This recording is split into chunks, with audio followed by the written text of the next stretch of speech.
बिस्मिल्लाहिर्रहमानिर्रहीम। सो आज Sundays concept series में हम बात करेंगे about the part number 2 of IR spectroscopy and hydrogen bonding.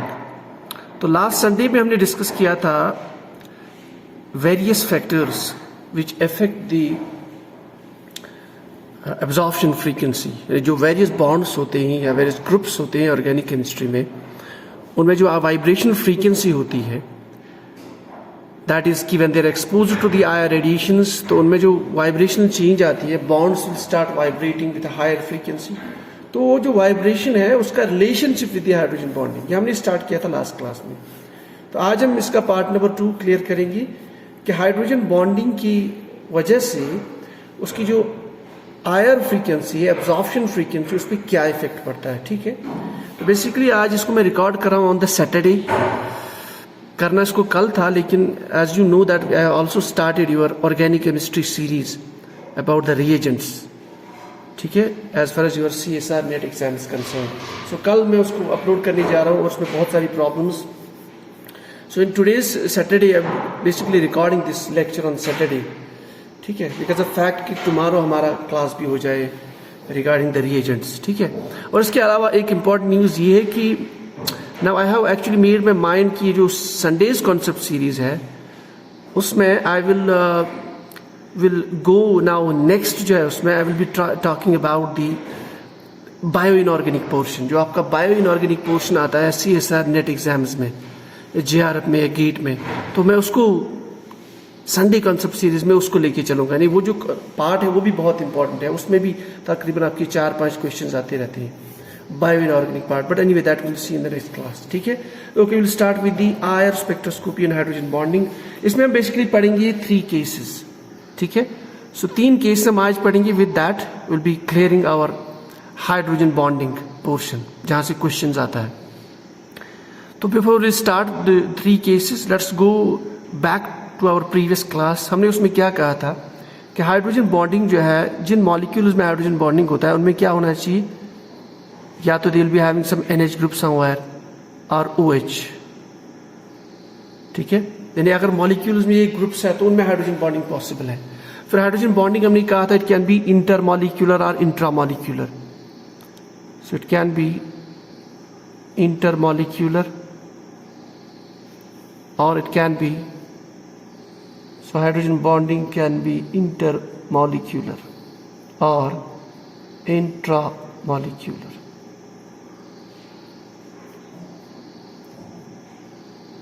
Within the molecule, that's called as intra, and between the 2 molecules or more than 2 molecules, that's called intermolecular.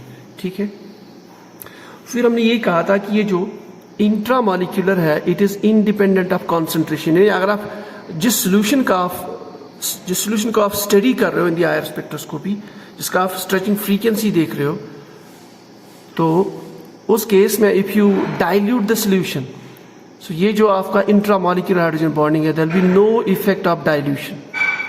ठीक है, while as if you talk about the intermolecular hydrogen bonding, if you dilute the solution, dilute means you are basically concentration आप इसकी decrease कर रहे हो। For example, अगर आपने जो सैंपल का आयर लिया है, या अगर आप किसी सैंपल का को स्टडी कर रहे हो in the IR spectroscopy, then what you do, you add a different solvent.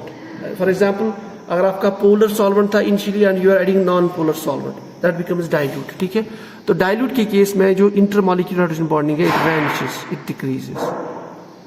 सीधी सी बात है, क्योंकि जब सॉल्वेंट इंक्रीज हो गया तो molecules will move apart, far apart in a container. ठीक है, or in a vessel, so the chances of intermolecular hydrogen bonding are less. ठीक है, तो इसका मतलब है if you have concentrated solutions then only you can observe intermolecular as well as intra. If you have dilute solutions then you can only observe the intramolecular hydrogen bonding. ठीक है, so that means intra जो है you can observe in dilute solutions as well as concentrated solutions. And जो आपका intermolecular hydrogen bonding है that you can only observe in the concentrated solutions.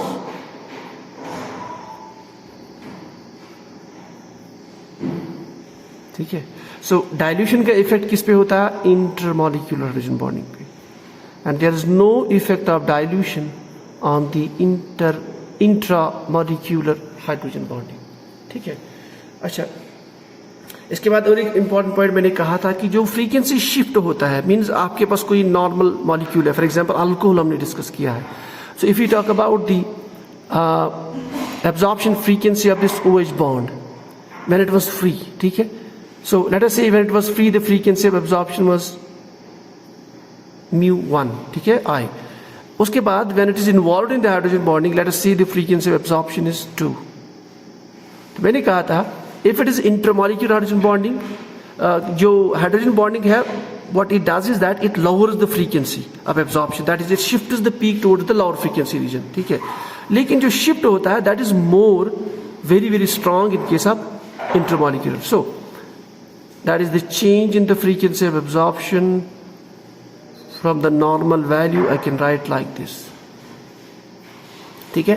So this change, this shift in the frequency of absorption, it's more in case of intermolecular hydrogen bonding and it is less in case of intramolecular hydrogen bonding. ठीक है. तो ये तो हमारा previous class था कि जो है. Now will talk about today's case. अगर आपके पास हमने डिस्कस किया था अल्कोहल लास्ट केस में. So now will talk about case number 1 today. Today's case number 1.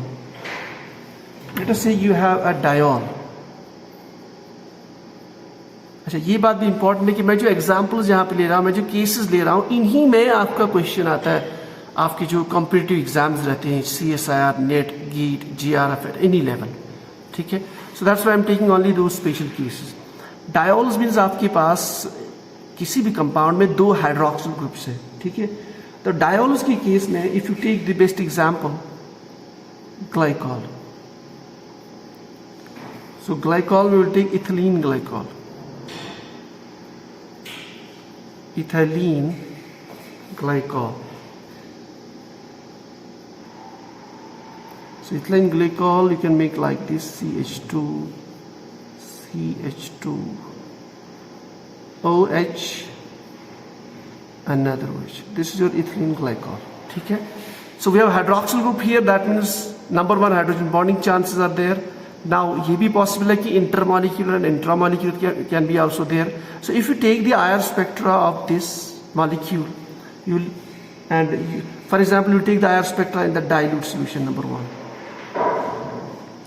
तो जब आप word use कर रहे हो dilute solution, तो immediately we have to understand this कि that this intermolecular hydrogen bonding will be absent. ठीक है. So in dilute solutions तो हमारे पास कितने peaks आएंगे? You'll observe 2 peaks. One peak that will be free, means OH group जो free होगा, जो हाइड्रोजन बॉन्डिंग में पार्टिसिपेट नहीं कर रहा होगा.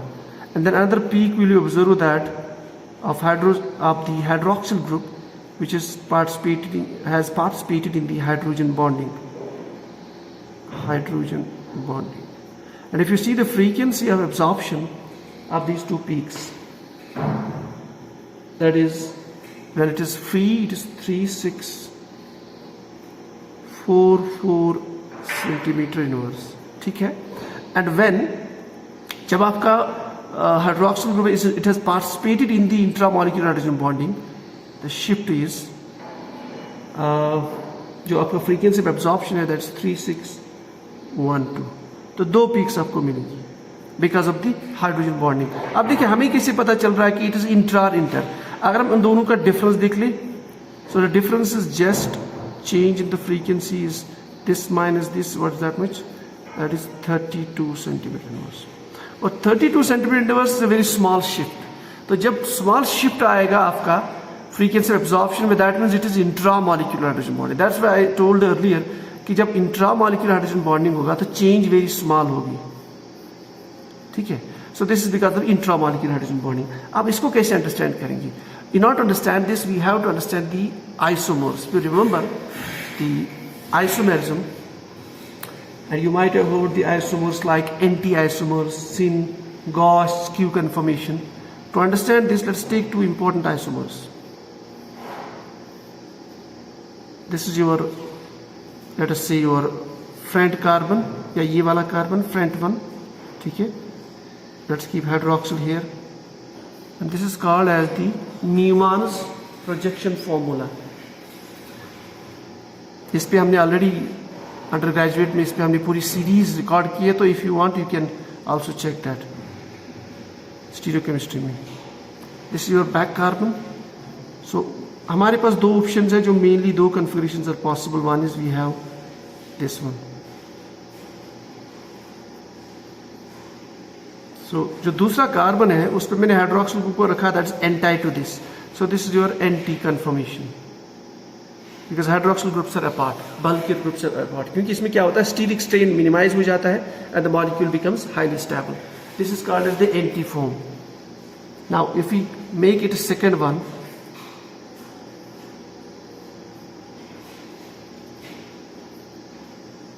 This is your front carbon, ठीक है. इसको हम थोड़ा सा चेंज करेंगे, रोटेट दिस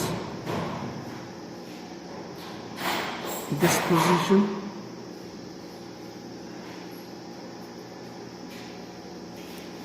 ये जो कंफर्मेशन है this is called as the syn conformation. This is called as the syn conformation, और आपको स्क्यू भी कह सकते हैं. Syn conformation, this is anti conformation. Anti because the hydroxyl groups are apart, यानी उसमें जो डाइहेड्रल एंगल है, डाइहेड्रल एंगल, जो आपका डाइहेड्रल एंगल यहां पे है दैट इज 180, और यहां पे जो डाइहेड्रल एंगल है that is 60. if you talk about this is your 60 degree, this is 30 degree, ठीक है.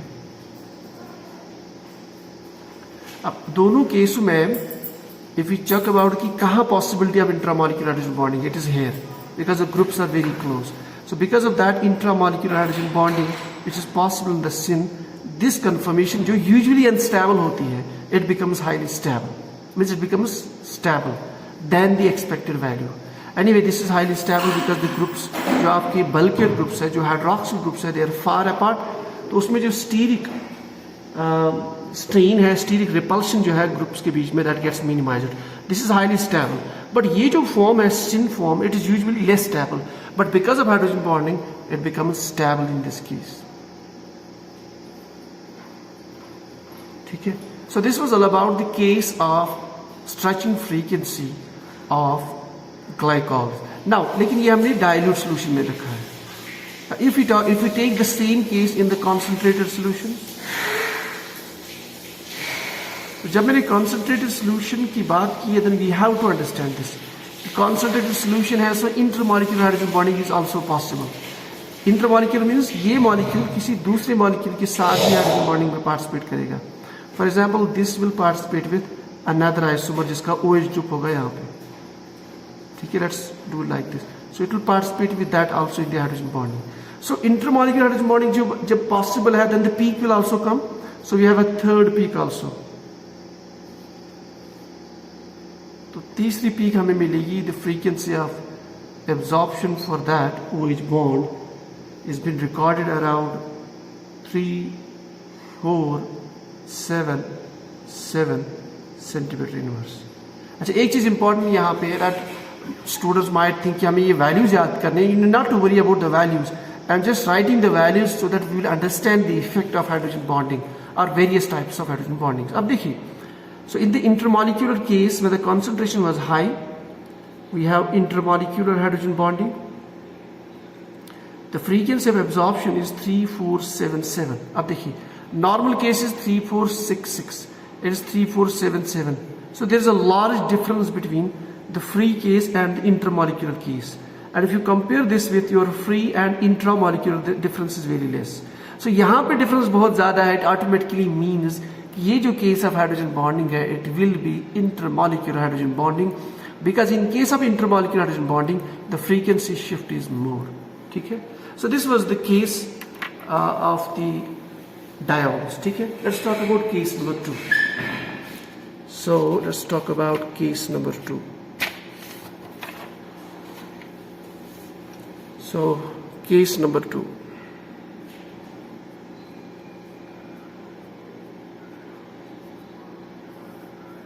Hydrogen bonding. ठीक है, So case number 2 will take about enols. ये बहुत इंपॉर्टेंट क्वेश्चन है, enols. अब enol जब हमारे माइंड में आ जाएगा, we must remember that's in, ठीक है, and then we have a carbon,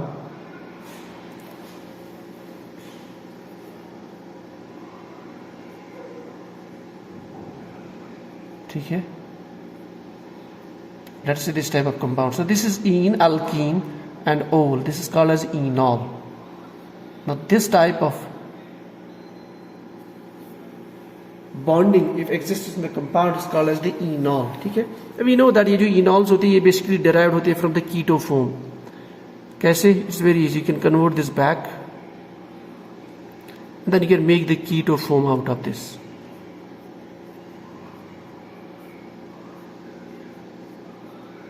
ठीक है. So you might have read this in the keto enol tautomerism. So this is your keto form and this is enol form. तो ये जो enols है, इनका case भी बहुत इंपॉर्टेंट, इस पे भी बहुत बार क्वेश्चन आया आपके एंट्रेंस एग्जाम्स में, कॉम्पिटिटिव एग्जाम्स में. So let us take one example that we make a compound here.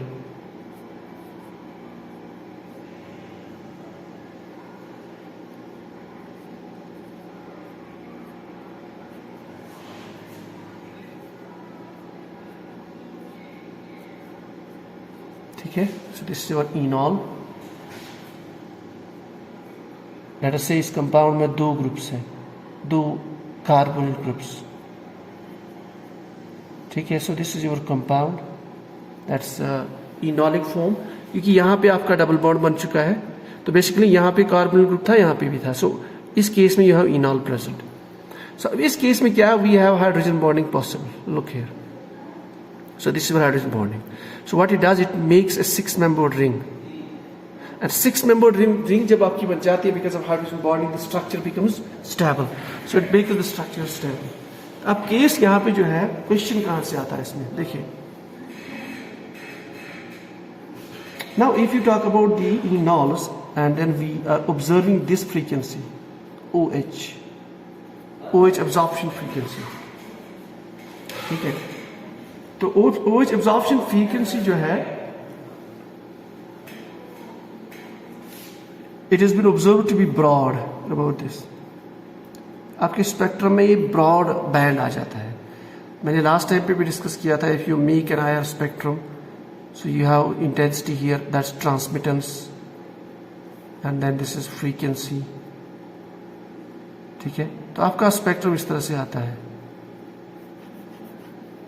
Even like peak like this is called a broad peak, ऐसे. ठीक है. This is 4000, this is your 500, and then there are many values. तो इस तरह की peak जो is called as the broad peak. तो ये जो broad peak है, ये बहुत important indication होती है about the hydroxyl group, because whenever we have OH group present in the compound, the chances of hydrogen bonding are there. It can be inter type of hydrogen bonding. So in case of this enol, it has been observed that आपका absorption frequency for OH bond is broad and it is observed around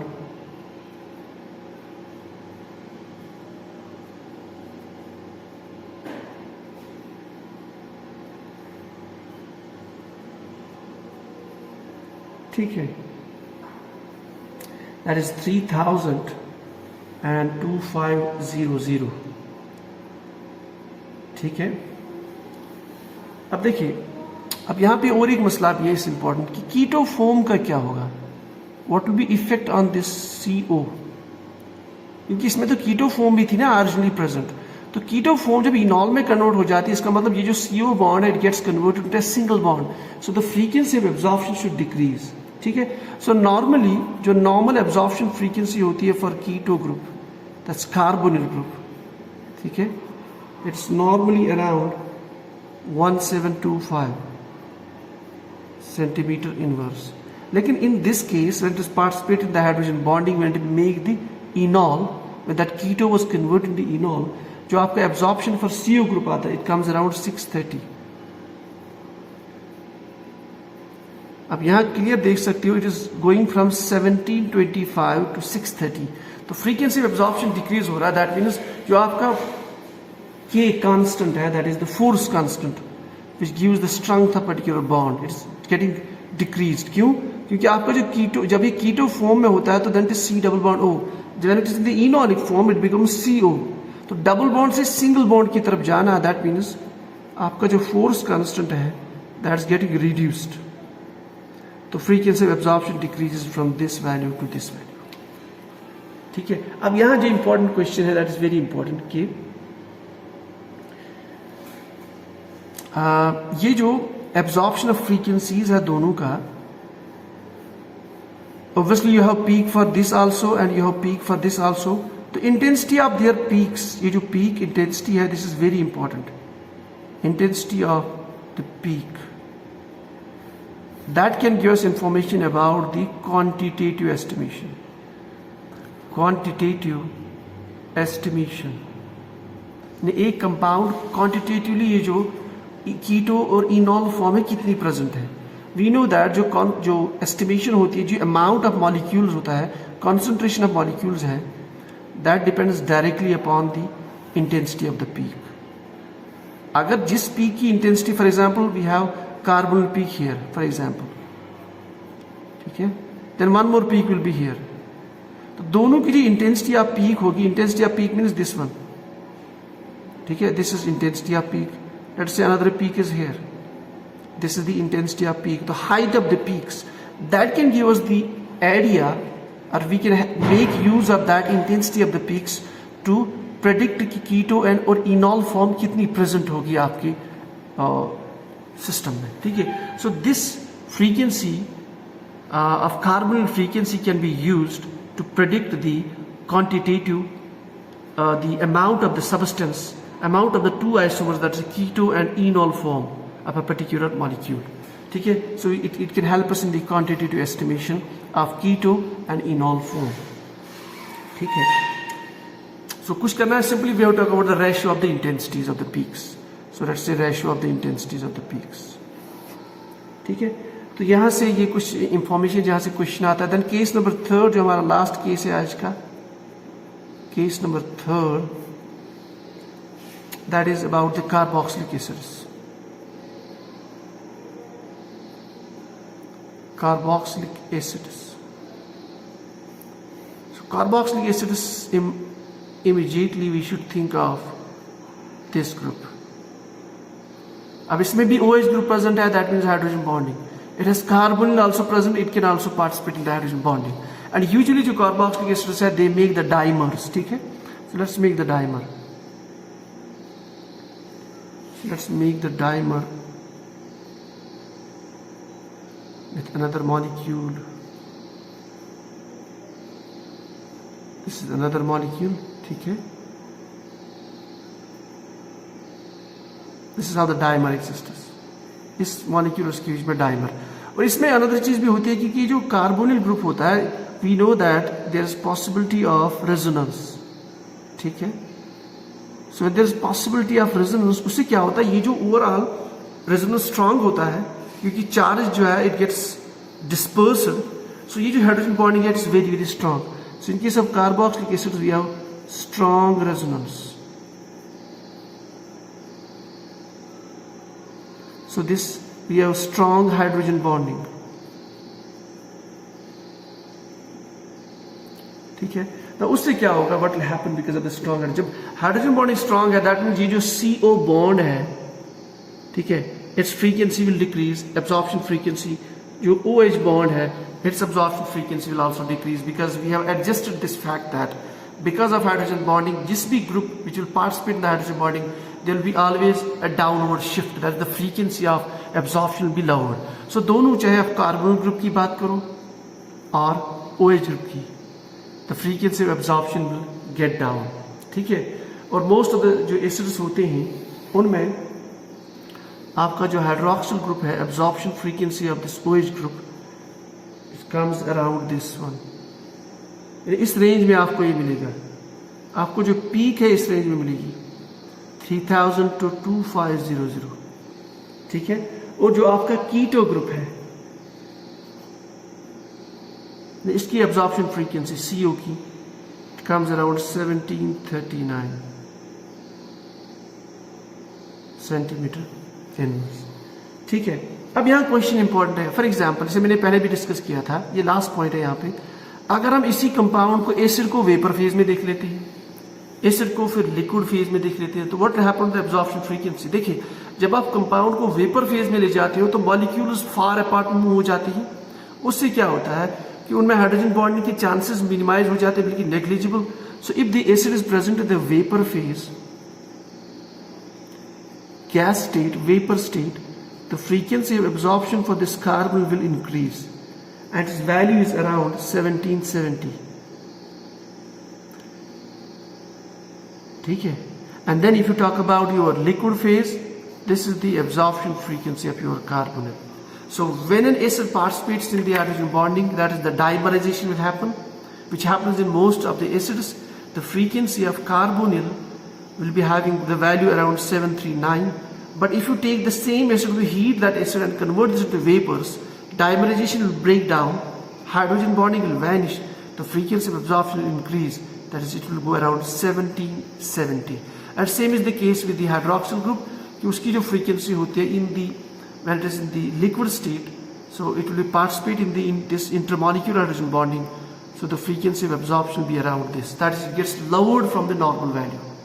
ठीक है, so this was the case of your effect of hydrogen bonding on the absorption frequency of various groups, particularly hydroxyl group, carbonyl group, NH group, that is those groups which can participate in the hydrogen bonding. In nutshell, whenever you are hydrogen bonding, the frequency of absorption of that particular group will get lowered. That is, the peak will get shifted toward the low frequency region. This is called low frequency region, and this is called as the high frequency region, frequency of absorption. And then the important thing to detect the OH group is the broadness of the peak. This is broad. चाहे आप acids में देखो, or you see in the hydroxyls, alcohols, ठीक है? And then another important thing is कि कीटोइनोल form आप predict कर सकते हो, आप उनकी क्वांटिटेटिव एस्टिमेशन से भी निकाल सकते हो with the help of the peak intensities, ठीक है? देन इसके अलावा if your dilute solution, then in the dilute solution, then the effect of intermolecular hydrogen bonding gets lowered, that gets vanished, and then in the dilute solution we assume that there is no intermolecular hydrogen bonding, but yes, you can observe intramolecular hydrogen bonding. और जो inter और intra का shift होता है उससे भी हम पहचान सकते हैं कि बॉन्डिंग इंट्रा है कि इंटर है।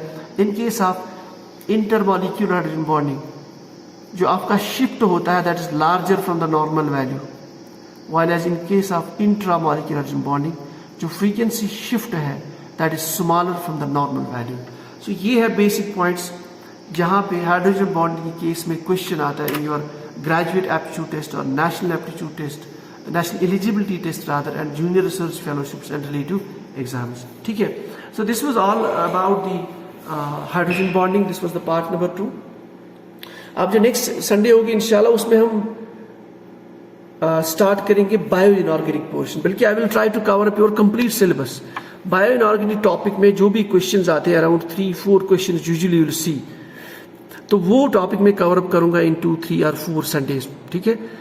बिकॉज मैंने अभी तक because of the busy schedule what I am trying is at least एक वीक में should have 2 classes, so that if you are preparing for the next June exam, क्योंकि नेट एग्जाम जो होता है या आपका जो JRF एग्जाम होता है it usually is twice a year, that is June and December. तो अगर आप आज से ही प्रिपेयर कर रहे हैं, I believe that I can cover up your majority of the portion up to your June, so you'll be in a position to opt to your June exam. ठीक है? इसके अलावा भी if you have any questions, any queries, or you feel anywhere I should add some more information, ठीक है ना, तो you can write down. Thank you.